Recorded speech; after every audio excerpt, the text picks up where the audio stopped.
que te dizer que Ele não quer só a metade. Ele não quer só uma porcentagem. Ele é digno de tudo. Ele é digno de tudo.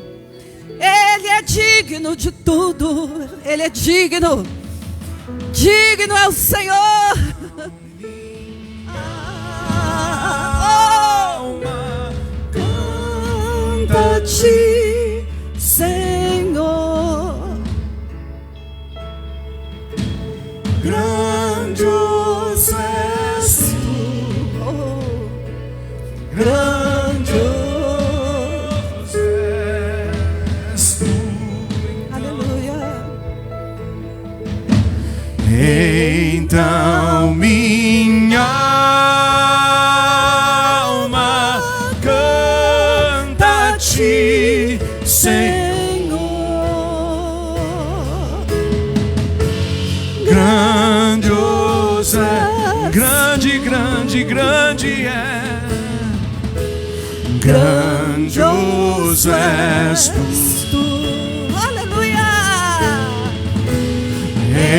Então minha alma canta-te, Senhor. Grandioso és tu, grandioso és tu. Então minha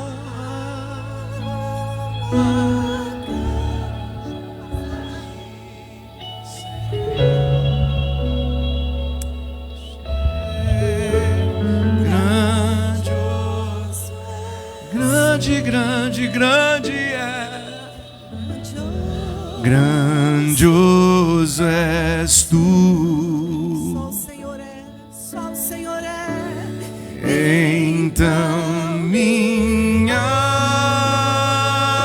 alma canta-te, Senhor.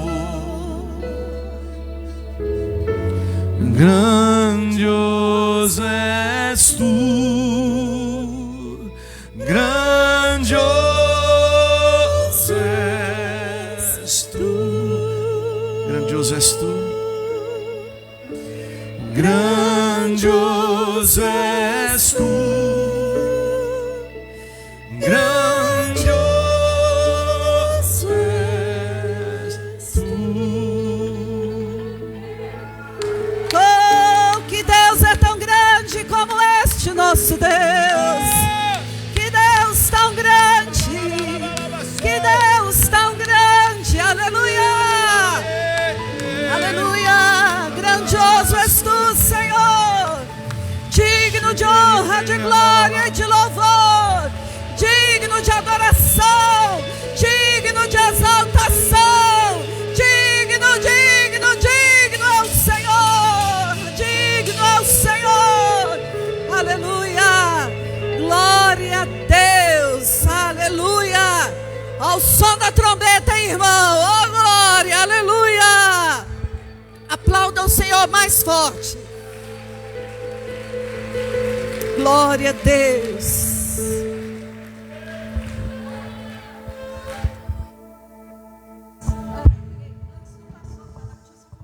Aleluia. Irmãos, antes do pastor Jonathan falar, eu só quero dar um pequeno testemunho. Hoje, Deus está realizando algo sobrenatural. A nossa primeira escola de oração, em 2014, o pastor Celcino que ministrou.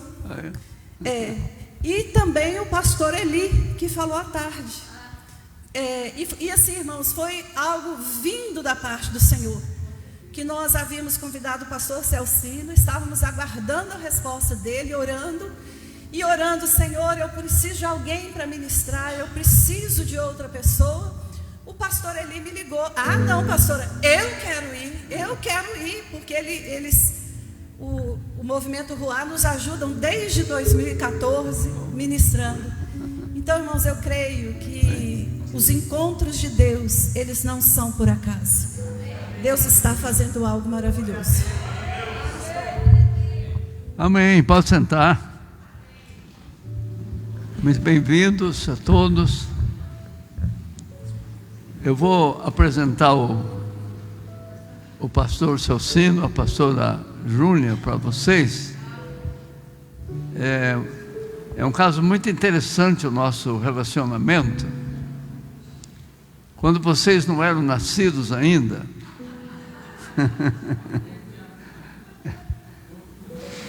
pensa em 1962, 62.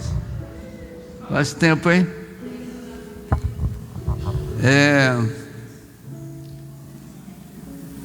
Eu fui aqui de Campinas para o Paraná, o norte do Paraná, o interior.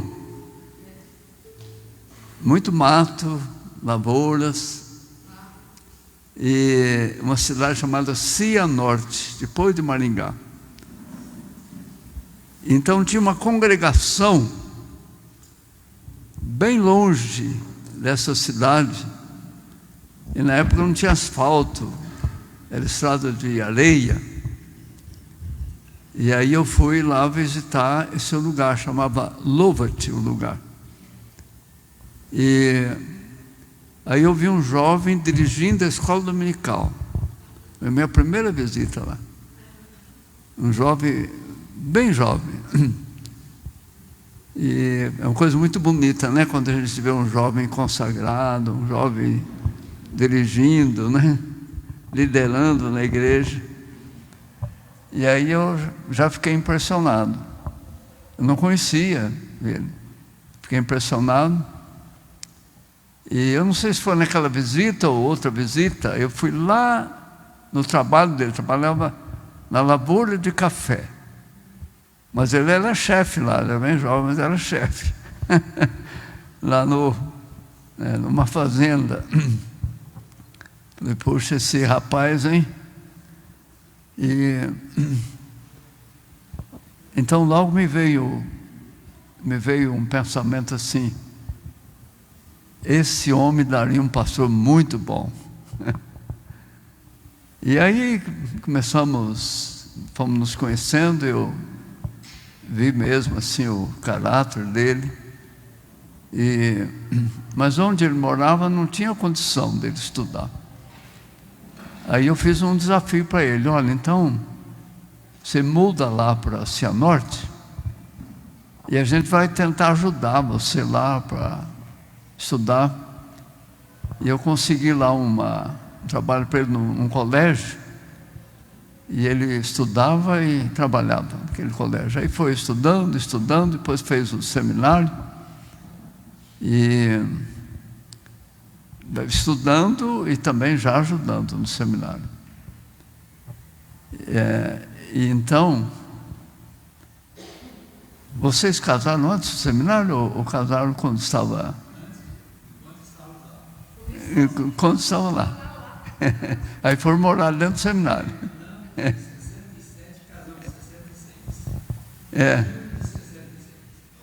Então, julho de 66, 66.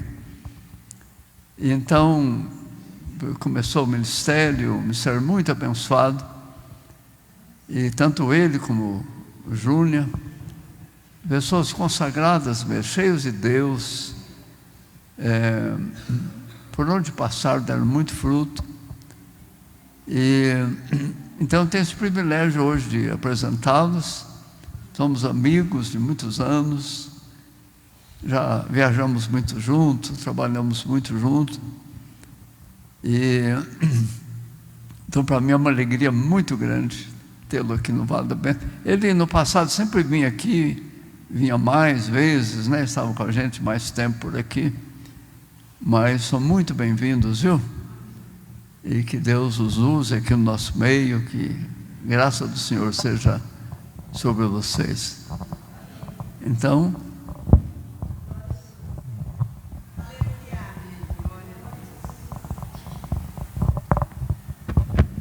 obrigado, pastor Jonathan, pelas palavras bonitas que ele falou. Quando ele falou desse jovem, eu pensei, será que é eu? Será que que sou eu mesmo, que sou esse jovem, muito novo ainda, mas quero cumprimentá-los e dizer da nossa alegria de estar aqui. Deixa eu só contar o motivo por que eu fiquei em Cianorte. Na verdade, ele me falou isso, que eu precisava morar lá, porque era muito longe e era muito difícil para mim.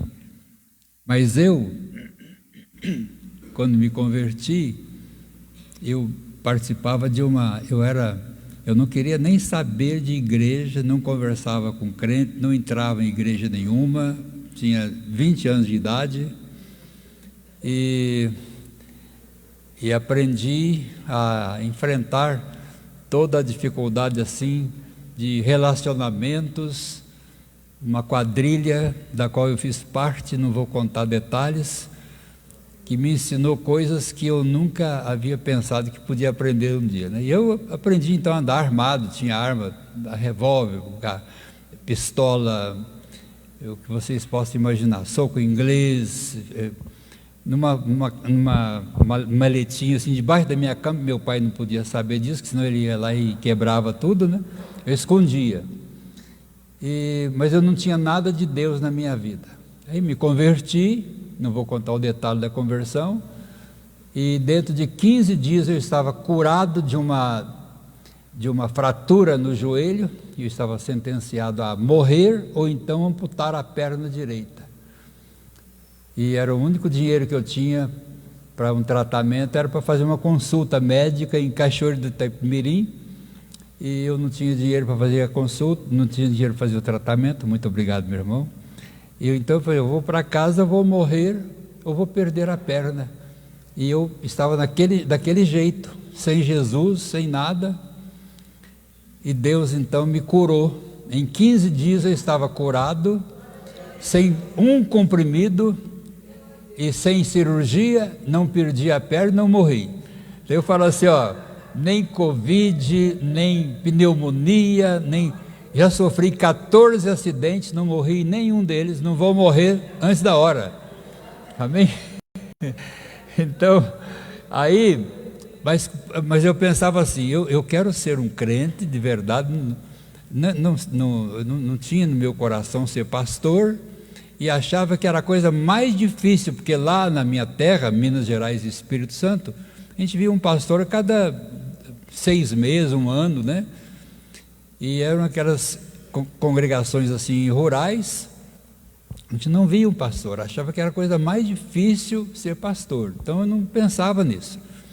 Mas aí quando eu me converti, eu falei, eu vou para a igreja, vou ser um crente, mas eu não vou levar desaforo para casa. Eu tinha aprendido a chegar numa casa assim, aquele monte de gente, dava um tiro ali, corria gente para todo lado e a gente ia fazer uma festa lá. Para mim aquilo era uma diversão. Eu vou ser crente, vou fazer tudo que eu puder fazer, vou servir a Deus, mas eu não vou. Aí eu descobri que se eu fosse policial, eu podia andar armado e eu podia ter uma arma, mesmo que eu não seguisse carreira no exército, eu podia ter uma arma. E eu então fui para Cianorte, fiz o meu alistamento militar em Cianorte, passei em todos os exames, mesmo com essa perna que eu falei que teria perdido a perna, mas eu estava curado agora. Passei nos exames e a minha ida para Guaíra, Porto Guaíra, que era lá que servia naquele tempo, só tinha o serviço militar lá, foi marcado, eu fui convocado. Aí eu assim, vindo da fazenda, como fiscal de fazenda, administrador de fazenda, dava ordem para 60 famílias, e eu pensei assim, eu vou lá, aí eu vou para lá, fiz a minha despedida lá da fazenda, da congregação também, eu vou para lá e nunca mais eu volto a ser o que eu fui aqui na fazenda. Eu vou servir, por um tempo eu fico no exército, depois aí quando eu estou dentro do ônibus, já com a minha mala já guardada no ônibus, o sargento entra com uma lista e disse assim, eu vou chamar alguns nomes aqui, o ônibus lotado, já para sair. Eu vou chamar alguns nomes aqui, e os nomes que eu chamar, vocês vão descer e vão aguardar para a semana que vem. Eu, aquela minha imponência, falei assim, eu vou falar para ele que eu não posso ficar aqui, eu não tenho nem para onde ir. E não tinha mesmo, não tinha, eu nunca tinha ido à casa do pastor Jonathan. Aí eu falei, eu pensei comigo, tomara que ele não chame meu nome, mas o meu nome começa com C, e por ordem alfabética, logo chamou o meu nome, eu tinha que descer e pegar a mala. Aí eu caí na besteira de chegar lá na porta do ônibus, ficar esperando lá fora e falar assim, vou falar para o sargento que eu não posso ficar, eu quero ir hoje, se eu não for hoje eu não quero ir mais. Mas eu ia só fazer uma pressão, porque eu queria ir. Aí quando eu falei para ele assim, sargento, eu preciso ir hoje, eu não posso ficar para a semana, não tem nem onde eu ficar, não posso ficar aqui, e se eu não puder ir hoje, eu não quero ir mais. Ele falou, então tá bom, me dá o seu alistamento aí, eu vou levar lá, e vou trazer a dispensa sua definitiva, e você não vai mais para o exército. Aí eu não sabia mais o que fazer, por isso que eu fiquei lá. Aí eu fui procurar o pastor Jonathan, não queria voltar mais para a fazenda, porque o mineiro assim, recebiado, desconfiado, e triste por não poder ir, e não queria voltar lá, porque eu tinha feito a minha despedida da fazenda. Agora voltar lá, com que cara eu chegaria na fazenda? Fui dispensado lá, e eu não queria fazer. Então eu fui procurá-lo para ver se a gente tinha uma outra, e ele que me colocou então num colégio onde eu recomecei meus estudos, era semi-analfabeto, recomecei meus estudos e tomei um outro rumo na minha vida, e voltar lá para a fazenda e para a vida velha nunca mais, graças a Deus, né? Então eu cheguei onde, mas esse conselho que ele me deu, se eu tivesse de livre vontade ido para lá, teria sido muito melhor, mas como eu não fui de livre vontade, Deus fez uma coisa lá que nem eu entendi, mas eu acabei desviando. Ao invés de ir para o exército, eu fui para o exército de Jesus, que é melhor, né? E nesse exército eu estou até hoje. Mas o pastor Jonathan, eu estava lembrando ali agora há pouco, né? Ele me deu alguns conselhos que mudaram a minha rota, mudaram o meu destino, e ele foi o ministério que mais me inspirou. Estava falando para ele que a mensagem que ele pregou nesta congregação, que ele foi com um caminhão de pessoas de Cianorte, um caminhão, e aquele tempo todo mundo subia num caminhão assim, não era ônibus não, e viajava aquele mundo de gente em cima do caminhão. Foi um caminhão de pessoas lá para inaugurar o salão que nós tínhamos construído de madeira, coisa simples lá, e ele pregou.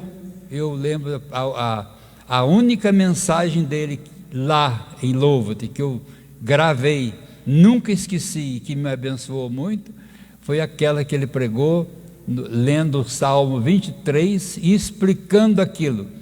Eu fiquei tão apaixonado pela arte da pregação, que eu, muitas vezes, ainda lá na fazenda, eu queria pregar, e aí eu ouvia uma pessoa falando, outro pregando, e eu pegava aquela mesma mensagem, não tinha para quem pregar, eu ficava em cima de uma tora de madeira, de peroba, subia ali em cima e pregava para os pés de café. Eu olhava o pé de café assim e pregava o pé de café. Depois eu fui para o colégio, em Cianorte, muitas vezes eu fui trabalhar, aí eu quase morria de vergonha, porque aquele tempo, por causa da nossa cultura, né, machista, e eu pôr um avental e trabalhar na cozinha. Eu era auxiliar de cozinha, nem era cozinheiro, também nunca fui cozinheiro, mas auxiliar de cozinha, auxiliar de limpeza. Aí eu punha um avental, ia para a cozinha, ajudava a servir comida para cento e tantos alunos, e eu tinha que ajudar, servir, e eu participava da aula, ajudava a servir as mesas. Eu ia para meu cômodozinho lá, fazer minha comidinha rapidinho, tinha só 1 hora para fazer comida, ia almoçar e voltar a trabalhar, trabalhava a tarde toda, e Muitas vezes, então, eu ia até às 10 da noite. Então, depois que não tinha mais ninguém no colégio, estava lá fazendo limpeza, organizando cadeiras e tal. E, de repente, eu parava perto de um chama de guarda-roupa, não sei, aquele móvel ali que tinha um espelho. Eu ficava olhando para o espelho e pregava para mim mesmo. Eu olhava no espelho assim, ó, e começava a pregar a mensagem que eu tinha ouvido. E pregava, fazia gestos, tudo. Aí, de repente, eu me acordava que eu estava fazendo um negócio que não era para eu fazer, né? Então foi uma luta. Eu tive um chamado, uma coisa muito forte de Deus, que eu não podia voltar atrás, e eu prossegui. Então, um conselho que ele me deu, que mudou o norte da minha vida, foi a questão do casamento. Casei com essa mulher aqui, bonita e abençoada, e nós estamos casados há 56 anos, e a gente não consegue, daqui a pouquinho vocês vão ver aqui, dando uma palavra de testemunho, a gente nem sabe viver um sem o outro. Então a nossa vida tem sido assim para servir a Deus, e eu nunca me arrependi de ter feito essa decisão. E hoje nós somos uma família grande de sacerdotes. Nós temos 2 filhas, e elas não eram pastoras, hoje elas já são ordenadas pastoras. Os maridos, o Evaldo está por aqui? O esposo de uma delas está aqui comigo, né? Ele está ali, o Evaldo, é o casado com a minha filha mais velha, a Tânia. E aí disseram que você veio para cuidar de nós. Você cuida da gente, ele veio para dirigir o carro, né? Quase que ele não vinha, porque teve lá um trabalho muito importante. Ele queria até ficar, mas ele tinha dado a palavra, não quis deixar de vir para dirigir para a gente. Então as 2 filhas não eram pastoras, os esposos não eram pastores, ele era um representante comercial, o outro é um técnico de eletrônica, e hoje eles são formados em teologia, são pastores. Elas são formadas em teologia e são todas ordenadas pastoras. Já temos 2 casais de netos. As 2 netas mais velhas se casaram, os 2 maridos já foram ordenados pastores, e são as filhas dele, que são os nossos filhos mais velhos, né? E os primogênitos não são velhos. Eu não gosto da palavra velho, não. Velho é quando você tem um negócio que não aproveita mais para nada, você joga fora, né? Leva para o lixo. Então eu não sou velho e não quero ser velho. Eu sou um idoso, né? Eu sou idoso. E parece que quanto mais idoso você fica, abençoado, você fica um idoso assim, honrado, abençoado. E então é muito diferente de ser velho, porque muitos velhos estão abandonados aí, nem filho quer cuidar, família toda abandona. E eu me sinto assim um idoso muito honrado, muito abençoado, não me falta nada, cuidado até demais, e Deus tem me abençoado muito assim. Bom, gente, vamos para outro lado da questão, né? Vocês estão vendo aí que nós ouvimos aí algumas ministrações fortes, eu ouvi só uma hoje, do pastor Eli, pastor novo, né? Assim, vivo, falando com muita vida. Foi muito boa a ministração dele. Quantos aqui ouviram a ministração dele? Um bom grupo, né? Um homem abençoado. Então agora vocês estão ouvindo um idoso, que pode ser o pai dele, eu não sei, talvez até o avô dele. Mas eu quero dizer para vocês que quando eu assumo o púlpito para dar uma palavra, e que Deus me usa, eu me sinto assim muito honrado, muito feliz, e muito agradecido a Deus, porque quem sou eu? O pastor Jonathan, então, ele me direcionou para o ministério, e eu segui em muitos aspectos o exemplo dele como pastor, homem honrado, trabalhador, lutador, corajoso, e eu peguei esse rumo, e graças a Deus nunca me arrependi daquilo que eu estou fazendo como pastor. Então nós nos conhecemos em 62 e nós tivemos então essa experiência que ele já contou. Foi um tempo assim muito bom. Agora eu quero que vocês dêem uma olhadinha comigo num salmo, que é o Salmo 19. Aliás, o salmo não é o 19, é o 29. Dê uma olhadinha comigo nesse salmo. E eu quero também agradecer. O convite foi da Márcia, dos pastores Silas e da Márcia, que estiveram lá em Londrina e me convidaram para esse tempo aqui. E eu disse a eles que eu não dei a resposta na hora, mas levei muito a sério o convite.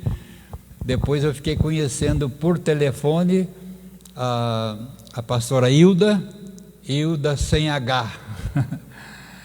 Hilda geralmente tem o H, né? Hilda, e ela não tem o H. Então eu gravei bem isso, né? Porque ela já mandou mensagem para mim e tal. E a Hilda, fiquei conhecendo pessoalmente aqui, não lembrava dela, e ela já lembrava de mim. Mas então eu quero dizer que a Márcia, pastora Márcia e o pastor Silas, eles não precisavam de mim aqui. Eles me convidaram por uma questão de honra também, porque ela é minha irmã. Eu sou filho ministerial dele, né? Ela é a filha mais velha, mais idosa, né? Mais idosa, não é velha, é uma filha nova, abençoada, forte, né? E já é vovó, mas tem todo o vigor e toda a vida pela frente. Eu quero agradecer a vocês pelo convite honroso que me fizeram e dizer que a gente está aqui por uma questão de respeito, de honra de vocês para conosco e como resposta não podia ser diferente. Eu estou aqui e com muita alegria. Nesse salmo, que é o Salmo 29, eu estava meditando e orando. Veja o que está escrito aqui. Claro que estou até assim emocionado de pregar na frente deles aqui, né? O pastor Jonathan e a pastora Adelaide, né? Que são os meus líderes, meus professores, né? Estão aqui hoje. E eu falar para vocês, o texto, o Salmo começa falando de uma série de coisas que Deus faz. Dá uma olhadinha aí. Atribuam ao Senhor, ó seres celestiais, os anjos, né? Os seres celestiais. Isso é a NVI, a Bíblia que o Senhor me deu de presente há muito tempo atrás. Ele presidiu essa associação, né? Que produziu essa Bíblia aqui. E ele me deu de presente essa Bíblia. E eu gosto muito dela. Atribuam ao Senhor a glória que o seu nome merece. Quer dizer, dê a Ele, reconheça e repasse para Ele a glória que o nome dele merece. Entenderam? Que coisa bonita.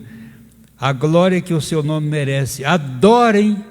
Então, atribuir a Ele a glória que Ele merece tem a ver com adorar. Adorem o Senhor no esplendor do seu santuário. E aí vai, o verso 3, a voz do Senhor ressoa sobre as águas. E vai falando, a voz do Senhor é poderosa, verso 4, a voz do Senhor é poderosa, a voz do Senhor é majestosa, aleluia. A voz do Senhor, aí vai, a voz do Senhor quebra os cedros. Quando Deus manifesta o poder dele, até as árvores que se quebram, ele permite o vento, que é a natureza que ele criou, e arrebenta com árvores, etc., né? A terra treme, etc., né? E aí vai falando e continua o salmo em todos os versículos. São pelo menos 11 versículos, e lá no verso de número 9. A voz do Senhor retorce os carvalhos, as árvores, e despe as florestas. E no seu, veja agora a segunda parte desse versículo aqui. E no seu templo todos clamam glória. Todos clamam glória. Você já viu aquela pessoa que está na igreja, mas não se esforça de jeito nenhum para oferecer o seu culto de uma maneira agradável e de uma maneira que Deus vai receber a honra? Tem gente que fica assim, alguns até dormem na reunião, não é verdade? Mexe no celular, fica olhando assim. Ainda bom que aqui não tem muita coisa, que não tem mosquito para passar, nem barata, nem nada, né? Mas tem gente que se reúne em lugar assim aberto, e aí um mosquito que passa, ele fica assim, o negócio tá, e não presta atenção em nada, não glorifica a Deus, o culto para ele é uma coisa vazia. Agora tem gente abençoada, tem gente muito abençoada. O texto diz, no seu tempo, é esse Deus que faz a floresta arrebentar, com os galhos se quebram. Um dos versículos aqui diz que até os animais dão cria quando Deus manifesta poder, e tudo vai se transformando. É uma manifestação de poder que Deus balança a terra, faz tremer a terra. E no templo dele, aqui é um templo, é uma casa, a casa de oração, o lugar de reunião do povo de Deus. E o povo reunido nesse templo, todos dizem glória. Não é só o moço que está aqui, não é só o ministério de música, mas o ancião que está sentado lá, a mulher que está cuidando do seu neném, está dando de mamado o seu bebê, as pessoas que trabalharam estão cansadas, mas aqui é um lugar de descansar, não é lugar de dormir, nem de cochilar, nem de ficar desanimado, não. Todos dizem glória, e todo mundo tem vida nesse lugar. Amém? Que coisa linda! E aí, isto aqui passa a ser uma continuidade do que a gente faz em casa, porque tem gente que passa uma semana sem ler a Bíblia, não tem tempo de oração, não tem tempo com Deus, então vai passando o tempo e ele vai perdendo todo o vigor. Então até uma reunião assim não tem graça para ele, porque ele não tem uma manutenção diária da sua vida com Deus. Aí ele não tendo essa manutenção diária, ele chega aqui e vai dormir mesmo, porque já está desanimado, está desencorajado, esqueceu tudo já. E ele quer chegar aqui, receber bênção e tal, mas ele não dá nada para Deus. Eu penso que a oração, ela é muito importante. Deixe-me colocar para vocês aqui um texto muito interessante, que é 1 Coríntios, capítulo 14, versículo 26. Dá uma olhadinha, você que tem a sua Bíblia, e parece que nós estamos aqui, a maioria é uma maioria de pessoas maduras, que sabe o que quer, por isso que está aqui. Diz assim, portanto, que diremos, irmãos, quando vocês se reúnem, cada um de vocês tem um salmo, tem uma palavra de instrução, uma revelação, uma palavra em uma língua, olha aí, língua estranha, uma palavra em uma língua ou uma interpretação daquela língua. Tudo seja feito para edificação da igreja. Eu vou à igreja hoje. Você não vai à igreja nenhuma, você é a igreja. Você vai ao templo, você vai à casa de oração, lugar de reunião da igreja. A igreja somos nós. Então, quando a igreja se reúne, você está aqui. De repente a gente fica em pé para fazer um tempo de adoração assim.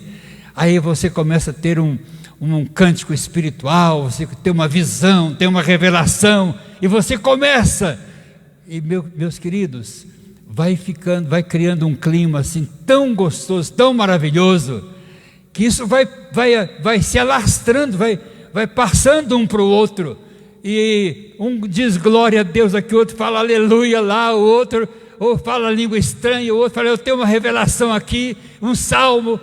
Isso torna-se a nossa reunião fervorosa, e a gente não vem para cá só para receber isso, vem para cá para dar isso que a gente já recebeu. Recebe em casa, já vem de casa inflamado, já vem de casa pegando fogo. Aí chega aqui, a reunião é uma reunião abençoada, cheia de vida, cheia de alegria, uma reunião muito, muito, muito abençoada. Concordam com isso? Vocês concordam? Aí muitos falam assim, eu fui ao culto.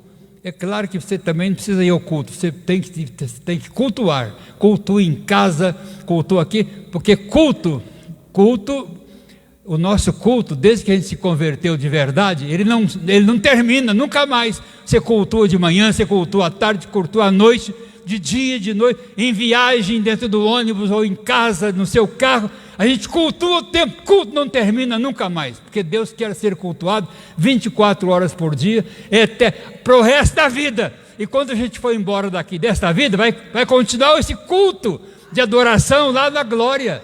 Isso vai continuar, isso não termina nunca mais. Agora, a gente fala assim, pelo menos eu já ensinei bastante lá para a nossa comunidade, né? Eu tenho vários pastores e várias comunidades que eu ajudo, que eu oriento. Eu ensino o seguinte, que é culto coletivo. Uma coisa, aí fala, mas não preciso ir lá na igreja, eu posso cultuar em casa, ainda mais agora depois da pandemia. Pandemia não proibiu você de andar nos ônibus lotados, pandemia não impediu você de ir para o mercado fazer compra para comer, porque senão morre de fome. Pandemia não impediu você de fazer muita coisa, mas o Satanás, os demônios, o inferno, diz que a igreja é o pior lugar para você ir, porque tem pandemia na igreja. Não tem pandemia lá fora, mas tem aqui na igreja. Isso é satânico, é maligno, é diabólico.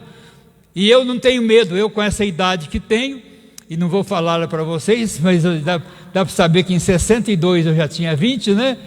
Então, daí já dá para você saber. Aí você pensa assim, mas o pastor está falando isso, porque não, eu já, como eu falei para vocês, eu já escapei de morrer muitas vezes, não tenho medo de pandemia, não tenho medo de Covid, não tenho medo de pneumonia, saí de uma crise terrível agora que eu fui acometido dela lá na África, e passei 20 dias internado e tratamento, e agora passei mais 20 dias internado.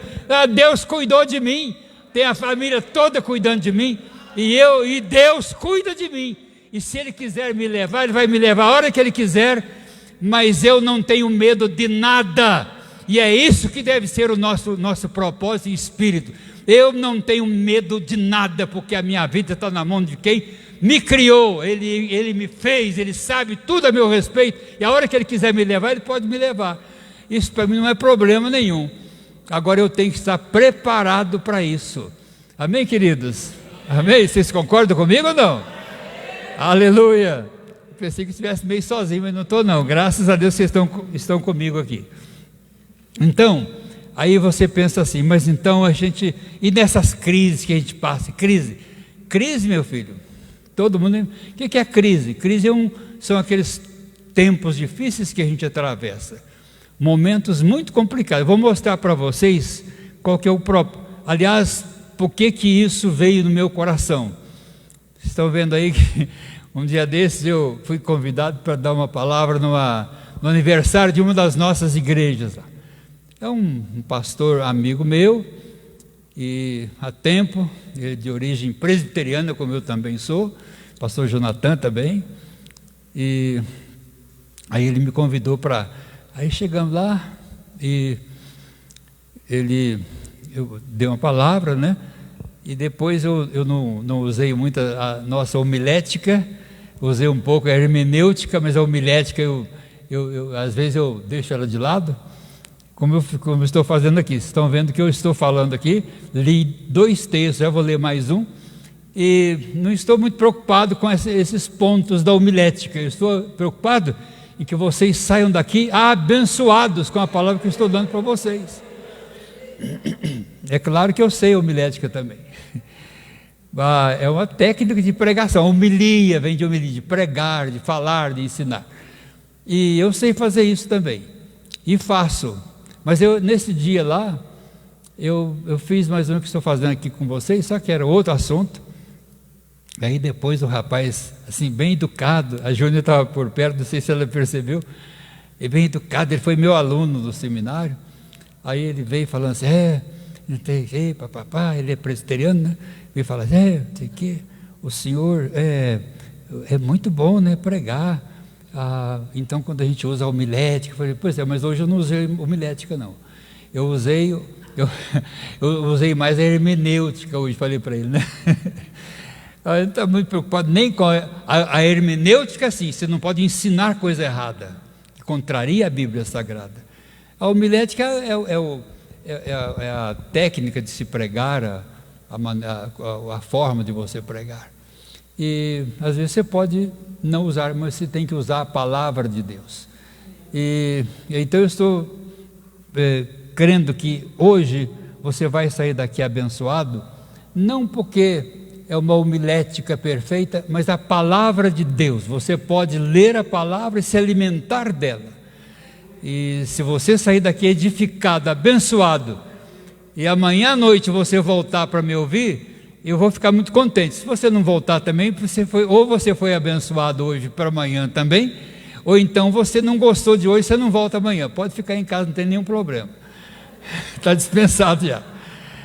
Agora, se você gostou hoje e quer voltar amanhã a gente vai entrar mais nessa área das crises e como lidar com essas crises, porque eu quero que a pastora Júnia, como já foi apresentada, e ela cuida de muitas mulheres doentes. Vamos ouvir a palavrinha dela, o testemunho dela, e a gente só vai colocar isso. Mas dá uma olhadinha comigo no Provérbios capítulo 20, versículo 30. Provérbios 20, 30. Dê uma olhadinha e vamos ver, a minha tradução aqui diz assim: os golpes e os ferimentos eliminam o mal, os açoites limpam as profundezas do ser. Você já levou uma surra, e aquela surra que você levou de cinta, de chicote de bater em cavalo, como já foi o meu caso e a Júnia, e você apanhou muito, e aquilo você ficou mais aliviado lá dentro, ficou muito bom. É isso que o texto diz, que esse tipo de açoite aqui, isso está falando das crises que a gente enfrenta. Nós estávamos preparando um seminário que nós dirigimos há muito tempo, e já formamos milhares de pessoas, e agora estamos com muitos alunos em outros países também. Então eu estava preparando a nossa orientadora contábil, que era uma especialista na área da contabilidade, tinha o escritório dela, que era nossa ovelha, como uma filha, a Júnia, que a ganhou para Jesus, que às vezes ela ia lá, de origem alemã, uma família muito difícil, mas a Júnia deu uma assistência para ela, nós a ganhamos, ela foi batizada, e ela então era professora do seminário, e também era a nossa orientadora contábil. E então ela de repente ela detectou um câncer de mama, e o câncer já tinha atingido não só a mama, mas também o pulmão dela. Então não teve nem tempo de tratar, e ela sabia que ia morrer logo. eu passei na casa dela nesse dia, e ela recebeu a incumbência de dar uma aula. E aí, quando ela falou para mim que foi diagnosticada com este câncer e que não tinha esperança de cura, e ela não foi ao médico antes, sabia que tinha e não foi ao médico antes porque tinha medo de injeção, né? Tinha medo de injeção, não queria se tratar, e não sabia que era câncer, e quando ela foi já era tarde demais. E eu pensei, mas logo essa menina, a única da família, uma família grande, tinha os pais, tios, tia, irmãos, e ela teria que ganhar toda a família. Na verdade, ela já estava assim bem desanimada, mas assim muito firme na fé. Uma menina de Deus, que me deu muita alegria. E até nos momentos das minhas crises, ela me ajudou, me aconselhando, de tão boa que a menina era. E pra vocês terem uma ideia, a minha ligação com ela era tão forte, que um dia ela tentou resolver um problema de uma igreja na cidade. O que ela fez? A pessoa que era da liderança atrasou para levar para ela uma documentação, e quando levou, aí ela tinha que fazer um carimbo, mas como já recebeu o material atrasado, ela mandou fazer o carimbo com data atrasada, para carimbar aquela papelada da igreja. E ela então estava no cartório e carimbando aqueles documentos no cartório. O cartório, em vez de conversar com ela, chamou a polícia. Ela foi presa. Ela ainda saiu do cartório, mas foi presa no meio da rua. Era uma pastora da minha comunidade, uma filha minha. Aí eu me lembro que eu estava em casa muito assim, fiquei abalado quando me disseram que ela estava presa, que a polícia tinha pego no meio da rua, e ela ficou muito triste, muito envergonhada. Uma pessoa honesta, dizimista, fiel e trabalhadeira. E minha filha, eu saí, estava almoçando, deixei o prato de comida e fui lá atrás dela. Eu cheguei lá, ela estava na delegacia, na frente do delegado, e falando: olha, não tem como fazer nada, porque o que a senhora fez, o que você fez aí, você vai ter que ficar presa. Aí eu falei: doutor, eu queria só pedir uma permissão do senhor. Eu conheci já o delegado, doutor Petrucci, lá em Londrina. Quando ele falou assim: eu não posso deixar você, tem que segurar você aqui, prender você. Eu falei: doutor, essa moça eu conheço, ela é para mim como uma filha, e ela é da minha comunidade, é uma pessoa íntegra. Ela fez isso tentando salvar uma situação de uma outra igreja, pode até ter errado, mas ela não merece ficar presa aqui. Então eu queria dizer para o senhor que eu me ofereço para ficar preso no lugar dela, e o senhor deixa a menina embora, que ela não merece. Eu fico preso aqui, eu vou fazer menos falta lá fora do que ela não pode ficar aqui. Mas nisso que eu estava falando, ele não me deu nem a resposta. Chega o dono do prédio, que é um advogado, onde ela tinha o escritório dela.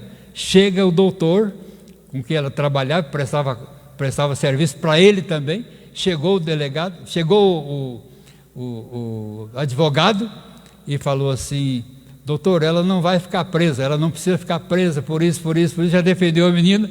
Aí eu fiquei todo feliz da vida. Ele comprou, nem eu e nem ela ficamos lá na cadeia, mas eu tinha me oferecido de verdade, eu ia ficar preso lá para ela não ficar presa, uma mulher ficar presa lá por uma coisa que ela não devia. Aí nós fomos nós dois, eu fui chorando e ela foi chorando dentro do carro. Fui levar lá na casa dos pais dela. Chegou lá, chorava o pai dela, chorava a mãe dela, chorava a família toda. Foi uma coisa muito bonita. Mas ela doente já agora, enferma, E aí eu falei assim: você vai dar uma aula no seminário. E a aula que você vai dar nesse módulo é o propósito de Deus nas crises. Quem é que gosta de passar por crise? Você já teve uma crise na sua vida? Propósito de Deus nas crises. E parece que esse versículo aqui, ele fala exatamente isso. Olha, você leva golpe, você leva ferimento, você passa por uma crise tremenda que abala você. Aí o texto fala assim: esses ferimentos, esses golpes que você leva, eliminam o mal. Você aprende com essas coisas ruins que acontecem com você. De tanta coisa que já me aconteceu, que eu até sou mais manso agora. Eu já fui muito bravo, queria andar armado, até depois de ser pastor, né? Que eu ouvia, pastor Jonathan, lá em Minas, de pastores tão assim bravos, e numa situação tão complicada, que alguns deles levavam o revólver para o púlpito, punham o revólver aqui, ó, e a Bíblia aqui, pregava, mas se tivesse que enfrentar também, tinha lá uma arma de fogo ali. E o meu pai conta de um que foi pastor dele, que os bandidos vieram para matá-lo dentro da igreja. Ele conseguiu escapar, correu, tinha uma torceira de bambu, ele foi correndo e pulou lá no meio da torceira de bambu e ficou lá, até que os bandidos foram embora, e ele escapou lá. Teve que alguém lá tirar, porque nem sair sozinho não conseguia sair, ficou preso lá no bambuzal. Teve que gente procurar até achar e tirá-lo de lá. Então é um lugar assim, de gente brava, gente nervosa, gente ignorante. E eu queria ser um desses ignorantes. E cheguei a pregar em igreja assim, lá na minha região, com a polícia junto comigo lá, porque o camarada queria me pegar. Eu falei: se ele voltar aqui, fala para ele que tal dia eu vou voltar. Voltei lá, levei um sargento da polícia militar, que era meu amigo e era crente também, armado. Você vai comigo lá, eu vou para o púlpito, você fica lá sentado. Ele ficou lá. Os 4 chegaram lá, mas não tiveram coragem nem de entrar na igreja. Não, fala para eles virem, eu estou aqui. E nunca deixei de ir lá só porque queriam me pegar na porta da igreja. Eu me lembro, as crises aí, né? A crise. E eu estava pregando, pastor Jonathan, naquela rádio de Umuarama. Sobe assim, tá? Eu tinha um programa lá, e eu vi o programa do pastor Jonathan também lá em Cianorte. E aí ele passava as nossas agendas, né? Avisos, não tinha telefone, não tinha nada. A gente tinha que usar o que a gente tinha, uma carta ou então rádio, coisa assim. Eu me lembro que eu preguei lá, era um sobrado, subi a escada e tal, e eu terminei a pregação, orei lá em cima, estava descendo na escada, de repente um senhor fortão, mais forte do que eu, e morenão, com uma enorme faca, como é que chama aquelas facas grandes? Peixeira, aquela peixeirona assim, desse tamanho, do lado, e aquilo bem forte, não tinha policial nenhum. E ele chegou, quando eu vou descendo, que eu saio na rua, ele falou assim: é você que estava falando lá em cima, né? Sou eu mesmo. E ele falou: você não tem medo de morrer? Eu falei assim: não tenho medo de morrer não, estou preparado. E dei um passo para ele assim. Quando eu dei um passo para ficar perto dele, o camarada deu no pé e saiu correndo de perto de mim. E sumiu, não sei o que ele viu. Eu nunca mais vi esse homem. Mas ele sumiu de perto de mim, nunca mais. Eu falei: não, eu não tenho medo de morrer não, estou preparado. E você? Quando eu falei: e você? Ele deu no pé, foi embora, correu. Então eu tenho alguém comigo mais forte do que eu, que são anjos, eles cuidam de mim. Por isso que eu falo, não tenho medo de nada. Já escapei de tiro, de bala, já escapei de faca, de acidente, de morrer afogado, de bandido, na água, na terra. Já escapei de tudo que vocês possam imaginar. Deus é meu protetor. Ele me tirou, Ele me livrou da morte lá quando eu tinha 19 anos de idade. Eu me converti lá. E a minha vida é dele. Ele pode fazer dela o que ele quiser e pode permitir o que ele quiser permitir. Eu não tenho compromisso com a minha vida. Eu quero servir o meu Deus. Dona Júnia, vem aqui. A Júnia sempre foi uma mulher muito forte. E um pouco mais nova do que eu, mais bonita. O pessoal olha esse cabelinho dela, né? Esse foi o trabalho do câncer, né? Que o cabelo dela era grandão assim, mas ela ficou careca, sem nada. E hoje o cabelo está bonitinho. Mas ela então, há 2 anos que ela vem lidando com esse câncer maligno. E Deus tem dado graça para ela.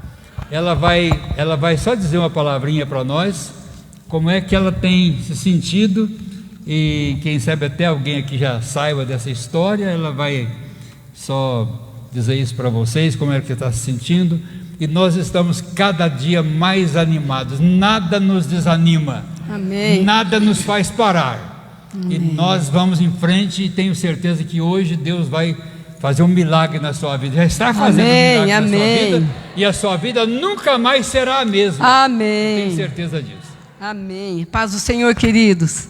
Bem, fica aqui, ela quer tirar uma foto aqui. Mais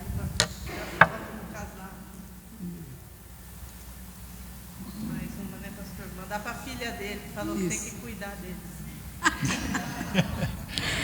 Amém. Amém. A paz, queridos. É um prazer estar aqui, muito bom mesmo, né? Rever o pastor Adelaide, a Márcia, né? E vamos rever amanhã a dona Tirley, que foram nossos pastores há 60 anos só.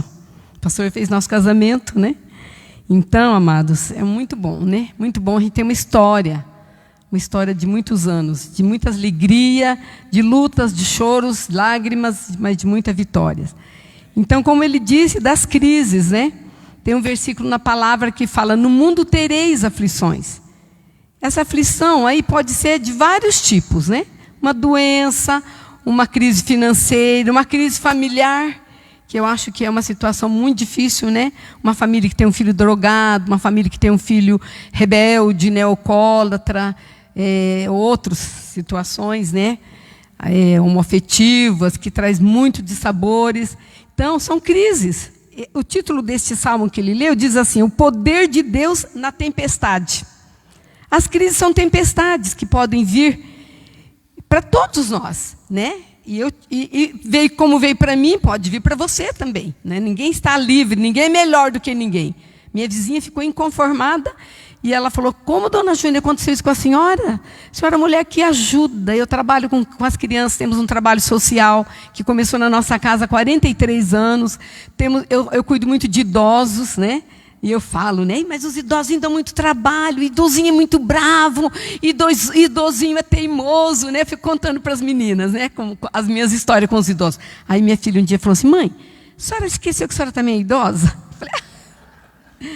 Eu falei: eu posso ser idosa, mas tenho muita cabeça de idoso ainda, né? Então, queridos, a tempestade, as crises vêm de várias formas e vêm para todos. Agora, nós temos que estar preparados para enfrentar as crises. Como nós vamos lidar com essa crise, né? Como nós vamos lidar com elas, né? Então, eu sempre faço, e ela veio para mim, né? Aos 73 anos, eu sempre faço exames de rotina no começo, e todas as mulheres devem fazer, a partir de, acho que 40, 50 anos, precisa fazer. A medicina é de Deus, gente, e está muito avançada. Só quando a gente começa a entrar lá que você vê como que Deus deu sabedoria para os homens, né? E aí eu não, por conta da pandemia, eu não consegui fazer a consulta com o meu ginecologista, fiquei para agosto. Quando eu fiz, deu um pequeno nódulo mais agressivo. E o médico já foi assim, uma coisa tão interessante, que a gente vai depois somando. A Bíblia fala: todas as coisas contribuem para o bem. Que bem que tem doença, com dor, injeção, né? Cirurgia, ainda mais o câncer. Aparentemente não tem nenhum bem. Mas eu quero falar para vocês que eu tive muita coisa boa durante esse tratamento. E aí uma das coisas, né? Minha neta, que é a filha mais velha do meu genro, que está ali, é médica. Ela falou: vó, eu quero que a senhora vá. Ela já, antes do meu médico saber do resultado, ela entrou na internet e já viu. Reuniu a família e falou: vó, a senhora está com um nódulo na mama esquerda e é câncer. E eu quero que a senhora faça uma consulta com o meu professor. E ele vai falar para a senhora assim: a senhora vai passar por um rio, mas não pode desistir, não pode voltar, não pode parar, tem que continuar. Ele vai falar para a senhora assim. E aí ela falou do versículo lá de Isaías, né? Quando passares pelas águas, não te submergirás e tal. Eu já fui preparada. E aí o meu médico ginecologista me pediu o mesmo médico, a minha médica da Unimed pediu o mesmo médico. Foi assim, confirmando o tratamento. E esse médico, falamos de manhã com ele, à tarde ele já me chamou para consulta, que era muito difícil conseguir até vaga com ele, né? Uma das coisas da quimio é a boca seca. Seca, seca, seca. Já tem 1 ano e 3 meses que eu terminei, mas ainda fico muito, muito ferida, muito seca. E aí, queridos, eu saí do médico já com um monte de exames, já fui fazendo os exames, já entrei fazendo a quimioterapia, aquela quimio vermelha que é muito forte. Depois fiz da branca também. E assim, a quimioterapia, alguém aqui já teve câncer, já fez quimio? Glória a Deus, só tem uma ali, só tem uma, graças a Deus, nenhuma que tem, em nome de Jesus, porque é muito ruim. É uma doença que judia muito. Caiu todo o cabelo, a boca ficou ferida, até hoje ainda está, a perna, os pés, eu não sinto os pés ainda, pastor, todo adormecido. Aí tivemos Covid semana passada, o pé ficou pior ainda tem. Mas nada disso me fez parar. Eu fiquei assim muito, muito firme com Jesus, não deixei de congregar. No auge da pandemia eu tive que fazer a cirurgia. O médico falou: dona Júnia, a senhora precisar de uma UTI, não tem vaga. Os hospitais assim. Aí fomos para o Hospital do Câncer, vamos para lá, que lá não tem menos Covid. Um dia antes deu um surto lá, eles suspenderam 200 e poucas cirurgias. E eu entrei, 5 horas da manhã, um moço me levando na cadeira, assim, no elevador. A senhora teve uma sorte? Falei: por quê? Foi suspensa todas as cirurgias aqui, teve um surto aqui de Covid. Falei: não sabia. E eu entrei, pastor. Fiz a cirurgia tranquila, nunca fiz uma cirurgia tão bem sucedida. De Deus, abençoada. O anestesista foi lá no quarto: a senhora quer tomar um calmante? Falei: não, preciso calmante não, estou muito bem. Cantando lá no quarto, lá dentro do centro cirúrgico, preguei para o médico, para o anestesista, para os ajudantes que estavam lá. O médico: dona Júnia, a senhora viu quanta gente que está aqui no centro cirúrgico? Falei: estou vendo, mas tem mais um aqui que vocês não estão vendo, que é Jesus. Jesus está aqui. E vocês nunca receberam tanta oração como vocês estão recebendo hoje. É verdade, aí nós precisamos mesmo. Irmãos, então o bem que eu aprendi durante esse tratamento foi eu olhar como que o mundo está precisando de Jesus. E como que a igreja está dentro de si mesmo, olhando para si, dentro das 4 paredes, cuidando só de você. Trabalho, quando vem na igreja, vem, e mais nada, só isso. E da família, quando cuida ainda da família, né, porque alguns nem cuidam, né, da família, infelizmente. Mas, amados, aí eu pude ver, conversei com médicos, com enfermeiros, nos laboratórios, não fiquei. O último exame que eu fiz, eu tive muita infecção de urina por conta da imunidade baixa. Pastor, eu falei: Deus, precisou, o Senhor podia ter me curado dessa infecção. O Senhor me trouxe aqui para falar para essa moça, a moça desviada, separada do marido. Eu comecei a falar com ela, a moça começou a chorar, e não terminava esse exame, e eu ali, ela falando, ela chorando: eu sou ruim mesmo, eu preciso mudar de vida, eu preciso voltar para Jesus. Irmãos, foi tremendo. Quando eu saía dali, eu saía glorificando a Deus, glória a Deus por essa infecção, não, mas porque eu vim aqui falar de Jesus para essa pessoa. Uma médica bem sucedida, casada com um juiz, mas acabada. Esses homens não prestam, dona Júnia, esses homens uns traste. Falei: não, doutora, tem homem traste, como tem mulher também, mas tem muito homem bom. Ó, Deus me deu 56 anos. Como que a senhora conseguiu? Falei: como que eu consegui? Jesus. Esse testemunho dele, gente, foi tão lindo. Um dia ele estava dando esse testemunho, Deus falou para mim: você fez parte desse testemunho. Eu falei: eu nem conhecia ele, como que eu fiz parte? Quando ele estava lá em Minas, fazendo parte daquela quadrilha, brigando e fazendo confusão lá, meu pai, o pastor Jonathan foi pastor dele, presbítero. Eu fui criada num lar cristão, né? Tive minha experiência lá com o pastor aos 13 anos. Eu escolhi Jesus e nunca mais abri mão dele. Esse é o segredo, gente. Esse é o segredo de uma vida feliz, abençoada. Eu falei: eu sou uma mulher muito abençoada, muito feliz, porque eu escolhi Jesus. Eu não dei minha velhice para Jesus, dei minha mocidade. minha força, meu vigor, minha alegria para Jesus. Aí eu aproveitei para pregar para essa médica, falei, busquem Deus, um homem de Deus, tem muito homem bom, muito homem de Deus. E eu tenho 56 anos de casada, Deus me deu um homem. Deus, eu orava aqui, falei, Deus, eu não quero um rapaz crente não, eu quero um homem apaixonado por ti, um homem apaixonado por Jesus. Porque tem muitos na igreja que falam que é crente, mas não é. E eu não queria esse tipo de rapaz para mim. E aí, essa oração eu fiz para o casamento das minhas filhas. Deus fez isso. As duas ficaram noivas e não deu certo o noivado delas. Casaram com o homem de Deus. As minhas 2 netas casaram com o homem de Deus. Agora os 2 netos que faltam estão namorando já. E eu já estou na batalha da oração por eles. Então, queridos, Deus as provas, a tempestade, as crises, trabalha o nosso caráter, trabalha a nossa fé, trabalha o nosso amor, o nosso tempo com Deus. E aí eu aprendi muito a ter um tempo de qualidade com Deus. Isso aqui é muito bom. Parabéns para quem programou e devem fazer mais. Mas isso aqui, irmãos, é a refeição, digamos assim, do domingo, aquela macarronada para quem come, né? Aquela feijoada para quem come, aquela comida forte, né? Mas o seu dia a dia é você com Deus, minha amada. Quando a Bíblia fala, entra no seu quarto e fecha a porta, Deus quer um tempo de qualidade com você e Ele só. Você ter seu momento de adorar a Deus, reconhecer quem Deus é na sua vida. E isso vai te levar a vencer as crises, as tempestades, que vêm de muitas formas e vêm para todos. Mas você vai vencendo. No auge da pandemia eu fiz a cirurgia, Deus me abençoou, eu fui vencendo, não deixei de congregar.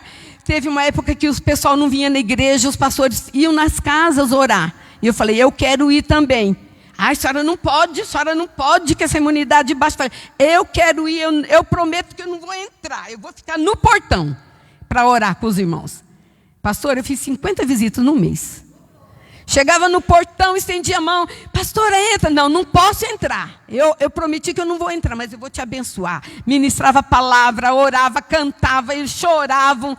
E Deus me deu a bênção de não pegar o convite. Agora, que está bem fraquinho, né? Fiquei acho que 3 dias só recolhida, Covid bem fraquinho, logo já saí, graças a Deus, não tive nenhum problema com esse Covid. Mas, irmãos, então o segredo para você vencer é Jesus na sua vida. É você desenvolver essa intimidade com Ele. Quando lá em Tessalonicenses fala orar sem cessar, é muito importante você orar andando, né? Eu faço caminhada de oração, eu oro, eu piso na cabeça do Satanás, eu levanto a mão, eu bato palma, eu glorifico a Deus, falo em línguas estranhas na minha caminhada. Eu faço natação, eu oro debaixo d'água, estou mergulhando lá, glória a Deus, porque eu estou podendo mergulhar, meu pulmão, meus braços, minhas pernas, eu oro tomando banho, eu oro aonde eu estiver, oro no carro, eu oro. Mas é diferente de você ter aquele momento, de você estar na intimidade, sem celular, sem caminhar, sem tomar banho, sem fazer comida. Você e Deus, você e Jesus, o Espírito Santo. Você desenvolver, crescer, como a Bíblia fala. Cresçamos, conheçamos e prossigamos em conhecer. Não podemos parar. Nós temos que continuar crescendo em Jesus, conhecendo a Jesus, nos enchendo dele, né? Buscando esse enchimento do Espírito Santo, para que você tenha esse poder para falar, né? Essa coragem para falar. E as pessoas falam, pastor, quando eu crescer eu quero ser igual a senhora. Eu falei, não, minha filha, pode ser agora. O Deus meu é o seu Deus. O Deus que fez aquele milagre de Elias, nós ouvimos essa mensagem domingo passado, eu fiquei tão abençoado com essa palavra, que Elias pôs lenha naquela vala, pôs água e clamou ao Deus de Elias. E o fogo veio. Fogo queima madeira molhada? Não queima. Mas quando Deus manda o fogo, vem e queima. É o Deus de Elias, é o seu Deus, é o meu Deus. Ele é o mesmo. E Ele faz milagres hoje. Amém, queridos? Deixa o pastor terminar de pregar. Amém. Graças a Deus. Estou querendo continuar ouvindo você. Amanhã a gente continua, né? Mas uma das crises, vocês podem olhar assim e falar, mas ela tem muitos... Ela se preparou, fez magistério, chegou a ter que dar aula pelo menos 2 anos numa prefeitura para ajudar no nosso orçamento, né, que era tão tão pequeno, né? Que a gente, naquela região, não tinha muito dinheiro, não faltava comida, vinha para nossa casa frango, vinha ovo, vinha feijão, vinha arroz, vinha tudo. Dinheiro era muito difícil, né? Então ela teve que trabalhar um pouco, mas teve um dia que nem ela e nem eu tinha dinheiro nem para o leite das meninas. Nesse tempo eram só as duas, nossas filhas. Não tinha nem dinheiro para nada. Ela saiu para dar aula e eu estava em viagem e ela sonhou. Você vê como é que Deus cuida até disso, né? Ela sonhou que tinha mexido numa caixinha de talco lá. É talco, né? Que tempo, né? Que é a caixinha de papelão. Quando ela levantou assim a caixinha, tinha uma nota lá debaixo. E ela saiu de casa, não tinha nem o leite, nem pão. Nem para ela e nem para as crianças. Então, falando de crise, né? E era para a gente desanimar. E aí Deus mostra para ela que tinha um dinheiro lá. Ela não via a hora de terminar a aula lá para vir para casa e ver se tinha dinheiro, né? Para poder comprar o pãozinho e tal. Chegou lá, levantou a caixinha, não é que tinha dinheiro, e não era um dinheiro pequeno, não, era um dinheiro grande na época.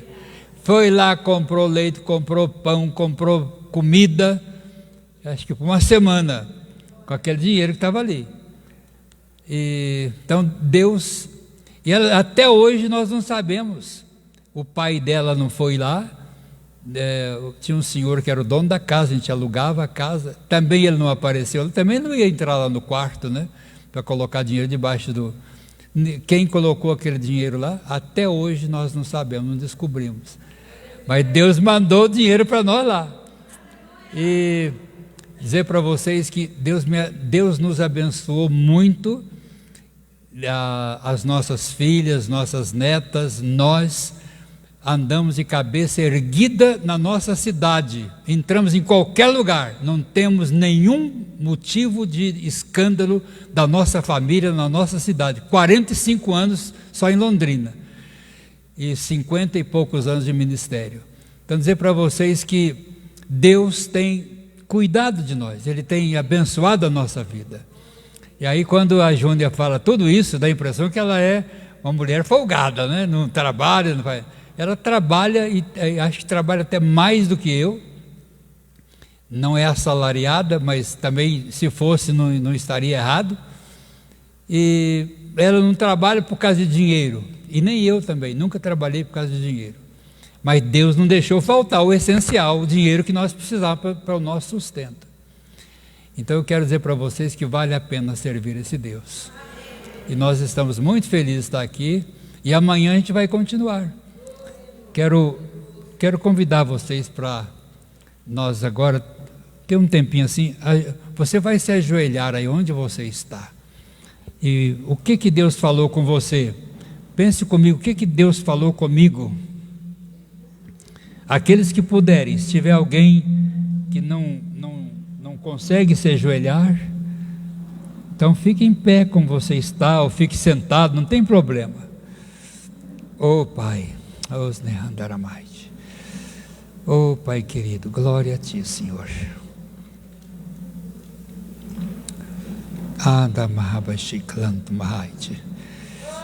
O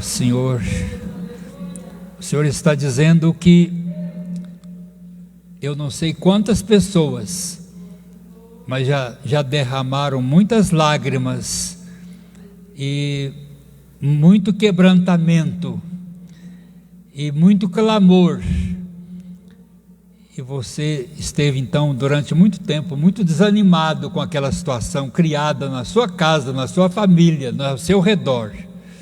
Oh, aleluia, Senhor, glória a Ti. Os neclando rebechou de randaramaite. Os neclantamaite. Na escuridão da tua caminhada. Os nehandaramaite. Os seus olhos naturais nada veem, mas eu tenho cuidado dos meus filhos.